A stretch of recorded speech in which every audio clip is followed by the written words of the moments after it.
अस्सलाम वालेकुम वरहमतुल्लाहि वबरकातुहू। मैं हूँ doctor Mohammad Irfan Afan health centre Raibad से। तकरीबन एक माह के बाद आज मैं दोबारा वीडियो को स्टार्ट करने लगा हूँ। बेसिकली वीडियोस मैं ज़्यादा अपलोड इसलिए नहीं करता को मेरी वीडियोस एक्चुअल मैं बनाता हूँ माशरे के अंदर पाए जाने वाले मिसकॉन्सेप्शन के हवाले से। तो जहाँ भी मुझे ज़रूरत फील होती है मैं वहाँ भी इंशाल्लाह एक वीडियो डाल देता हूँ अपने चैनल के ऊपर, क्योंकि मेरा ये चैनल मेरे लिए सोर्स ऑफ इनकम नहीं है। मैंने ये चैनल इसलिए बनाया है कि मैं जितने भी मिसकॉन्सेप्शंस हैं और कुछ गलतियाँ हैं माशरती तौर पे हम कपल्स के अंदर पाई जाती हैं उनको लोगों के सामने रखूं। तो इसलिए माजरत मैं लंबी चौड़ी वीडियो भी नहीं बनाता और मैं बहुत ज़्यादा तवातर के साथ वीडियोस अपलोड भी नहीं करता। तो आज ज़रूरत महसूस की तो मैंने सोचा आपके साथ शेयर कर लूँ। कल मेरे पास एक पेशेंट आया, 3 साल शादी को हो चुके थे।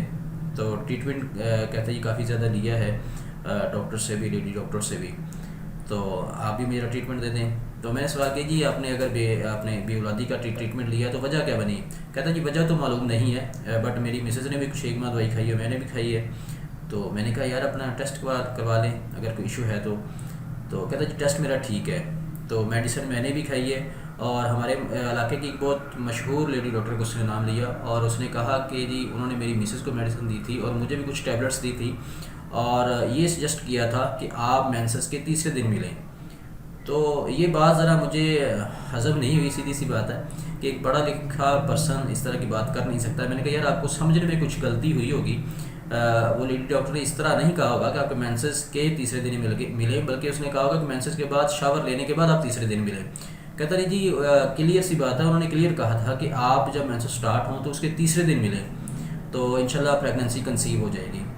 अब हुआ क्या कि वो 2 साल पहले उन्होंने ये सीन किया था, तो अब उनकी पस सेल इतनी ज़्यादा बढ़ गई है कि उनके जो अंडरवियर्स है उसके ऊपर भी बहुत ज़्यादा पस के निशान होते हैं और पस इतनी ज़्यादा बढ़ चुकी है कि उनके जो स्पर्म काउंट है वो नील हो चुकी है।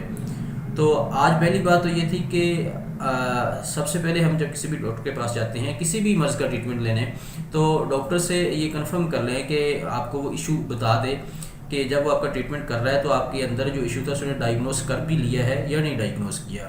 और दूसरी अहम बात है कि खुदारा मेरे पास बहुत ज़्यादा पेशेंट्स आते हैं। अल्हम्दुलिल्लाह कल भी मेरे पास सऊदीया से कॉल हुई थी और उस पेशेंट के भी स्पर्म नील थे और जब इन्वेस्टिगेशन की तो यही बात निकलती है। अक्सर 80% पेशेंट्स के अंदर जिनके स्पर्म नील होते हैं उनके अंदर यही बात निकलती है कि पता नहीं क्या मसला है, मुसीबत है हमारे माशरे के अंदर मर्दों को कि मेंसेस के दिनों में मिलना वो अपने ऊपर पता नहीं फ़र्ज समझ रही है। यार मुझे गुस्सा आ रहा है के अंदर उन लोगों के कमेंट्स को देख के कि अक्सर की जब मैं इन्वेस्टिगेशन करता हूँ तो नीचे से बात यही निकलती है जी मेंसेस के दिनों में मिले थे और तवातर के साथ मिलते रहते हैं। जी कुरान का हुक्म क्या है, हमारा दीन हमें क्या सिखाता है, हमारे माशरे के अंदर पढ़े लिखे लोग हमें क्या बताते हैं, हम उसको बिल्कुल ही पसे पुष्ट डाल देते हैं। और इतनी मतलब हमारे अंदर कोई सेक्स की ख्वाहिश होती है कि हम 5-7 दिन 10 दिन वेट नहीं कर सकते यार।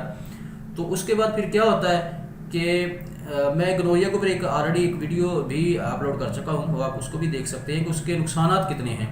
अब सबसे बड़ा नुकसान जिस पर्सन के ये स्पर्म भजन नील हो जाते हैं उसको दोबारा से लेवल पे लेके आना बड़ा मुश्किल काम है, बहुत मुश्किल काम है और इजी नहीं है।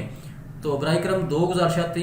एक तो ये थी कि जब भी किसी डॉक्टर के पास जाएं प्रॉपर उसकी इन्वेस्टिगेशन करवाएं अपने केस की और डॉक्टर से पूछें ये आपका हक है कि वो आपको अगर ट्रीटमेंट दे रहा है तो उसने क्या डायग्नोस किया आपके अंदर, उसकी इन्वेस्टिगेशन के अंदर कौन से बैरियर्स थे जो उसने फाइंड आउट किए और जिसका वो इलाज कर रहा है। और दूसरी बात भाई गुजारिश है, कहते तो मैं हाथ बांध लेता हूँ आज के मर्दों के आगे कि खुदारा अपनी ख़वातीन को भी इस मुसीबत से जान छुड़ाएं। जब आपको गनोरिया हो जाएगा, आपको अंदर को पस सेल आने शुरू हो जाएंगे, उसके यूट्रस का भी बेड़ा गर्क हो जाएगा।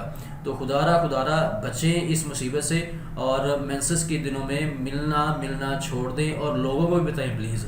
आज की मेरी वीडियो बनाने का मकसद यही था कि भाइयों ये बहुत नुकसानदेह है, आप औलाद वाले सीन से आउट हो जाएंगे, ये ज़हन में रखने। और उसका ट्रीटमेंट इतना लेंथी भी है और प्रोसीजर भी बहुत लेंथी है और उसका ये कास्टली भी है और इसके अंदर कामयाबी के चांस अगर आपकी फाइंडिंग प्रॉपर नहीं होती तो 10 से 15% है अगर फाइंडिंग प्रॉपर नहीं होती। हाँ अलबत्ता फाइंडिंग प्रॉपर हो जाती है, कोई हमें क्लू मिल जाता है कि कहाँ पे ये बैरियर है तो फिर उसके कदर एक चांस पड़ जाते हैं। तो बहुत शुक्रिया, जज़ाकल्लाह खैर।